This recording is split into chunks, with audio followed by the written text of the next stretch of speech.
We live in interesting times. Today's stories. UN criticizes arrest of civil rights activists in Saudi Arabia. 2 police officers and 1 civilian are killed in a Belgium shooting. Macron voices solidarity with Belgium after a shooting. Migrant hero is awarded a French residency card. Secretary Pompeo presents the annual Global Religious Freedom Report. Lava continues to spread from the erupting Kilauea volcano in Hawaii. Hawaii's island community builds own relief and information hub near Kilauea eruptions. Plus, the must-see places in Ghent, Belgium. Hello everyone, I am Sarah Nachman bringing you stories from around the globe. And this is Eagle News, Washington, D.C.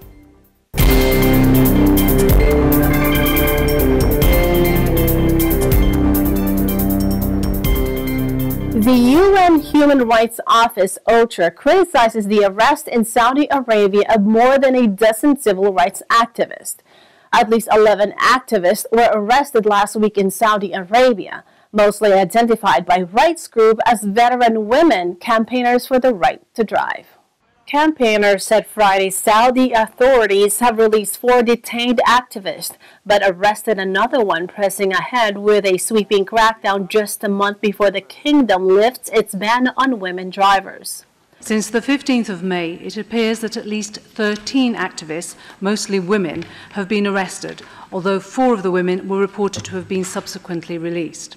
Given the significant loosening of certain restrictions on women's activities in Saudi Arabia in recent months, including the forthcoming ending of the ban on women driving, it's perplexing why both women and men engaged in campaigning for such positive developments are now being targeted by the authorities. Wala al-Shabar, said to be in her 20s, is the latest activist to be freed after at least 11 were arrested last week, mostly identified by rights groups as veteran women campaigners for the right to drive and to end the conservative Islamic country's male guardianship system. Campaigners, including Amnesty International, earlier confirmed the release of Aisha al-Mana, Hessa al-Sheikh, and Madiha al-Adrush, elderly activists well known for being part of a group that launched for the first Saudi protest movement in 1990 for the right to drive. There was no immediate comment from Saudi officials, and the term of their release have not been made public. Meanwhile, Amnesty said authorities late Thursday arrested Mohammed al-Bahadi, co-founder of the Association for Civil and Political Rights, one of the few independent human rights groups in Saudi Arabia. Sama Hadid, Amnesty International's Middle East Director for Campaigns, said the arrest of Mohammed al-Bahadi means that the Saudi Arabian authorities have continued their crackdown on the human rights community. Hadid said this is a worrying development and called on the government to release all human rights defenders immediately. Bahadi was sentenced to 10 years in prison in 2015 by what campaigners called a court focused on terrorism cases, but was subsequently released. According to campaigners previously jailed in 2011, he went on a hunger strike for weeks after he was held for attending a protest in Riyadh. Saudi officials have so far not commented on his latest arrest. A gunman shot and killed 2 police officers on Tuesday after seizing their own weapons, also killing a 22-year-old bystander in a brazen attack in the Belgian city of Liege, a prosecutor said. At a news conference, prosecutor Philippe Gelliou said, armed with a knife, the suspect followed and attacked 2 police officers and used their own firearms to kill them. Ensuite, les services de police sont intervenus, le PAB de Liège est intervenu. Il a fait une sortie en faisant feu sur les policiers, en blessant plusieurs aux jambes notamment, et a été abattu. Donc l'agresseur est neutralisé. The chief of police, Christian Boupert, spoke of the shooter's purpose. Que l'objectif de l'assassin était de s'en prendre à la police. Parce que French President Emmanuel Macron offers condolences and solidarity to the people of Belgium following the tragic shooting. Je souhaitais commencer cette conférence de presse en exprimant la solidarité du peuple français à l'égard du peuple belge. Nous avons, pendant notre réunion, appris ce qui s'était passé ce matin en Belgique et la terrible attaque qui, semble-t-il, serait qualifiée de terroriste maintenant par le parquet. Il est sans doute trop tôt pour s'exprimer, mais je voulais ici adresser toutes les condoléances et la solidarité du peuple français à l'égard de nos voisins belges. Maputo Gassama, the Malian migrant Spider-Man who saved a child hanging off a balcony by scaling an apartment block with his bare hands, received French residency Tuesday, a first step towards citizenship promised by President Emmanuel Macron. After receiving a residence permit from local authorities, the 22-year-old who had been living illegally in France since September signed a contract to carry out an internship with the Paris Fire Service. Comment ne pas s'incliner devant ce qu'il a fait, ne pas être admiratif, à la fois, je dirais, par le comportement civique.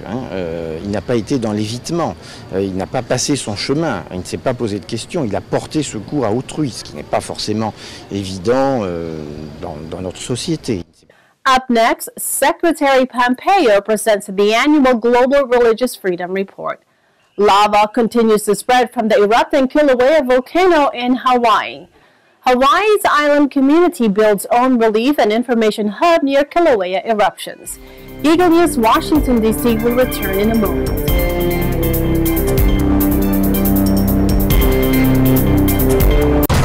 The machine is back at it. Guns N' Roses, not in this lifetime tour. Welcome to the jungle. The rock spectacle of 2018 comes to the Philippines. November 11th, 2018 at Philippine Arena, Bulacan. Pre-sale for Fan Club members on June 8th, 10 a.m. to 11:59 p.m. Public on sale June 9, 10 a.m. Don't miss Guns N' Roses. Brought to you by MMI Live and Prestige Worldwide. Sir Benny, ano po ba ang tunay na kahulugan ng tagumpay para po sa inyo? Well, ang tagumpay is hindi lang yung sarili mo yung mapapasaya mo. Ang kailangan, yung lahat din ng tao na mahal sa buhay mo is napasaya mo, kaibigan, o kung sino man na dapat mong bigyan ng tulong, yun ang matatawag natin na tagumpay ng bawat tao. Ito po si Benny Saturno. Abangan niyo po ako ngayong Sabado sa RYTS. Rule Yourself to Success, dito lang sa Net 25.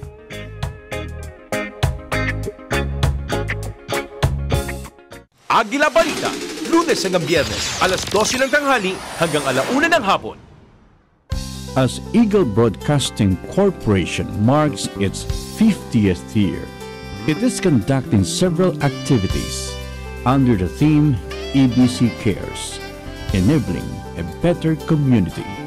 Health and nutrition are key factors on child's learning and well-being.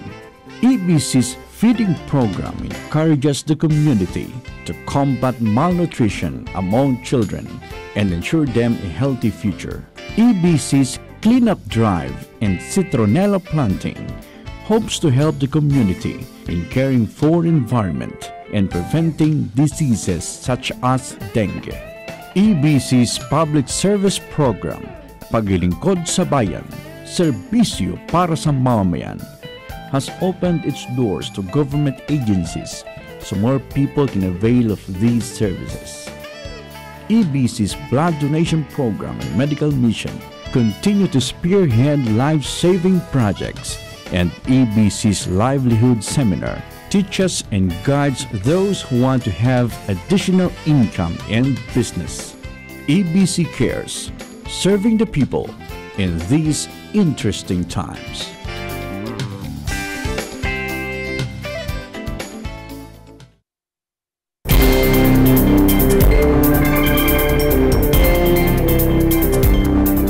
Welcome back. You are watching Eagle News Washington, D.C. U.S. Secretary of State Mike Pompeo presents the State Department's annual report on religious freedom, which notes that some 80,000 to 120,000 political prisoners are being held in prison camps in North Korea, some for religious reasons. Religious freedom is indeed a universal human right that I will fight for, one that our team at the department will continue to fight for, and one that I know President Trump will continue to fight for.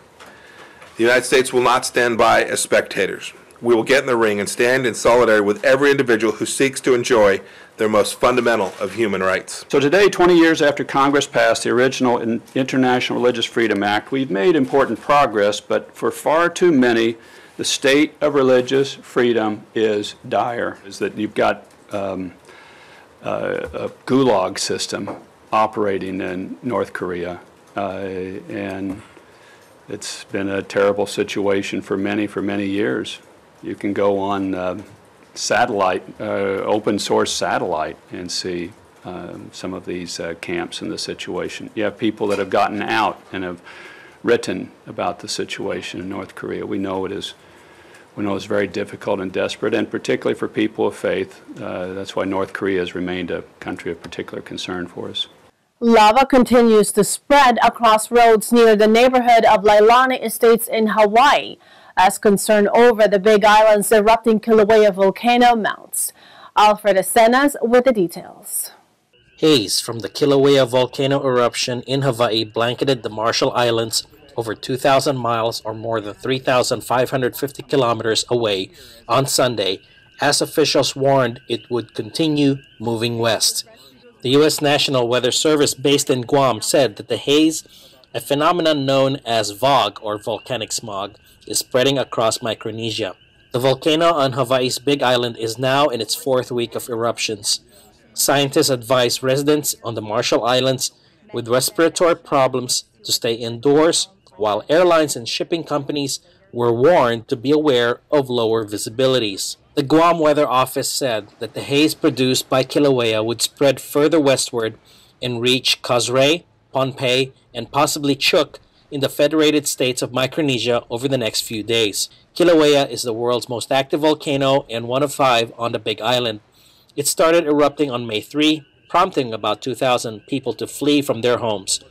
Scientists believe that the volcanic activity may be just a precursor to a major eruption similar to the one that shook the island back in the 1920s. For Eagle News, I'm Alfred Acenas, 1 with 25. A Hawaii island community builds its own relief and information hub near the Kilauea eruptions. ABC Mila Tadeo reports. This is called Pu'uhonua o Puna. So this place is actually a refuge for all the people that was affected by the lava. So all the donations, we create 3 meals a day for people that are affected and the volunteers. We store all food, water, clothing, non-perishable items, essentials, all kinds of stuff so for people to go on their normal lives. Started as a kind of like an informational hub and kind of expanded to, give back to the community or those displaced by the recent eruption in Leilani. Here we have waters, we have toiletries, canned goods, clothing, bedding, a lot of household items. We also have hot meals. They're donated by the World Central Kitchen, so they make us breakfast, lunch, and dinner. Located about a 10-minute drive from the lava-stricken Leilani Estates, Pu'uhonua o Puna was established less than a week after Kilauea's eruption began. It was set up by community volunteers with little or no government assistance. While this place has plenty of everything else at the moment, what they seem to be lacking, however, is information. Here, I asked Ikaika on whether there's gonna be more evacuations. As of right now, off the record, yeah. On the record, no. But off the record, that's what I'm hearing. There's a lot of evacuation. There's a huge evacuation plan that is happening in the works. So which of the? Nanavale, Hawaiian Beaches, Pahoa, Leilani, Kalapana, Opikao, Kahena, Seaview, Kapoho, Pohiki. Geothermal, I don't know what's going on with geothermal, but we heard that there's lava that is actually on the property of geothermal in the area of all the wells. Despite their woes, Ikaika, Tiana, and many of the residents here remain confident and resilient, believing they still have something to look forward to, including someday going back to their homes. People gonna move right back because Puna is We house the most strongest people in the state, and this is just a little speed bump. So we go right over the speed bump and move right back. I think it's good that, it's documented, because then, 10 years, 20 years from now, 50 years from now, you can look back on those photos and videos and be like, wow, this is how it looked, how it was, and what the difference is.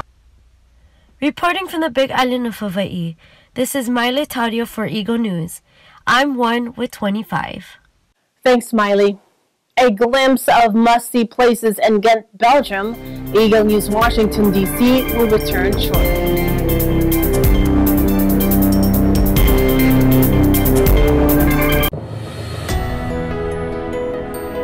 Welcome to the garden.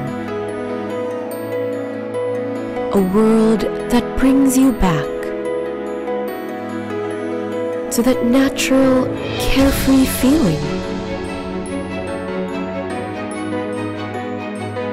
of joy and happiness. A place where art becomes your song to strengthen bonds. Creating your moments, kindling your passion,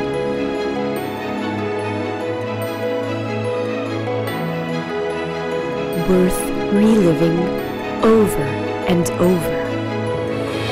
A world that recaptures the value of life. Breathe. This is your world, your life, your garden. Agila Balita, Lunes hanggang Biyernes, alas 12 ng tanghali hanggang 1:00 ng hapon. Pamahal ang presyo ng bilihin at serbisyo ngayon. Kaya naman mahalaga sa bawat pamilya ang mabisang pagbabudget. Ang pagbabudget ay plano ukol sa laang gugulin. Sa pamamagitan ng mahusay na pagbabudget, malalaman kung paano natin aayaw-ayawin ang perang pumapasok sa atin. Narito ang tips sa tamang pagbabudget. Alamin ang mga prioridad o yaong pangunahing pangangailangan na dapat unahin. Halimbawa ay ang makapagtapos sa pag-aaral ang anak. Maging conscious spender. Ibig sabihin, marunong tayong mag-prioritize sa mga bagay na totoong kailangan at gusto lamang natin. Subaybayan ang pag-google. Dapat may listahan ng ating gugulin para malaman kung saan napunta ang perang pinaghirapan. Maaring subukan ang envelope system. Dito, titiyakin kung magkano ang kailangan na gastusin gaya ng pagkain, damit, pamasahe, gastos sa pag-aaral, bayad sa kuryente, tubig at iba pa. Iwasan ang pangungutang, mag-isip mabuti sa pagkuha ng pahulugan at paggamit ng credit card. At magsanay sa simpleng pamumuhay. Sa maayos na pangangasiwa ng ating salapi, nababawasan ang stress at makakaipon din ng pera na gagamitin sa panahon ng pangangailangan.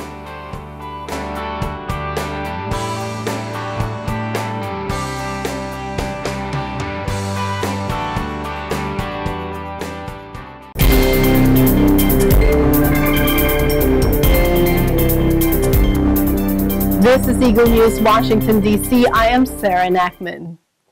Ever been to Belgium?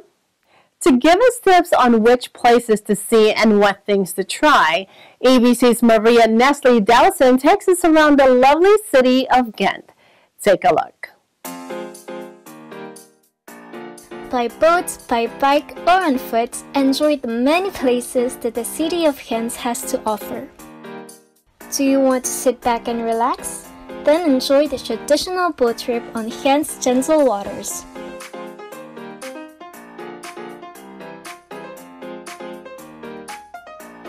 Or would you rather be more active? Tour the city by bike or on foot without any worries. The city is car-free and tailor-made for pedestrian and cyclists.